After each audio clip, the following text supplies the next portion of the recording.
আগামী 2018 সালের 1 জানুয়ারির মধ্যে যারা ভোটার হওয়ার যোগ্য হচ্ছেন তাদের তথ্য সংগ্রহ করা হচ্ছে এবার। এরপর ভোটার তালিকা হালনাগাদ করা হবে 3 বছর পর। 3 ধাপের শেষ ধাপে এসে শুরু হয়েছে রাজধানীতে ভোটার তালিকা হালনাগাদ করার কাজ। যদি কখনো বাহিরে কান্ট্রিতে যাওয়ার জন্য ট্রাই করি তাহলে আমি শিওর জাতীয় বৈচিত্র্যের জন্য আমি সাকসেস হব। ভবিষ্যতে ওদের জায়গা জমি রেজিস্ট্রি, তারপরে ব্যাংকে অ্যাকাউন্ট খোলা ইত্যাদি সকল ক্ষেত্রেই আসলে এখন জাতীয় পরিচয়পত্রটা খুবই প্রয়োজন।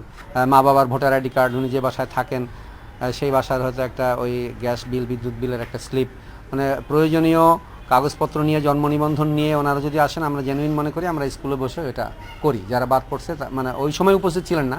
মোট 2239 জন তথ্য সংগ্রহকারী এবং 448 জন সুপারভাইজার বাড়ি বাড়ি গিয়ে তথ্য সংগ্রহ করছেন।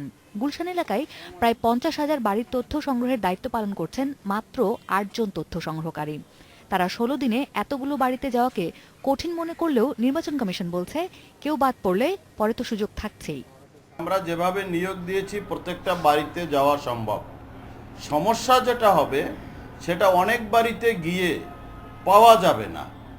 এজন্য ঢাকা শহরে যেটা আমরা বলেছি যে 3-4 বার গিয়েও যদি কোনো বাড়িতে না পায় তাহলে কন্ট্যাক্ট নাম্বারটা দিয়ে আসবে। সারা দেশের মোট ভোটার এখন 9,62 লাখেরও বেশি। এবার 72 লাখেরও বেশি নাগরিক নতুন করে জাতীয় পরিচয়পত্র পাবেন বলে ধারণা নির্বাচন কমিশনের। তারা যেন দয়া করে সঠিক তথ্যটা আমাদেরকে। আসমামিতা, ইন্ডিপেন্ডেন্ট নিউজ, ঢাকা।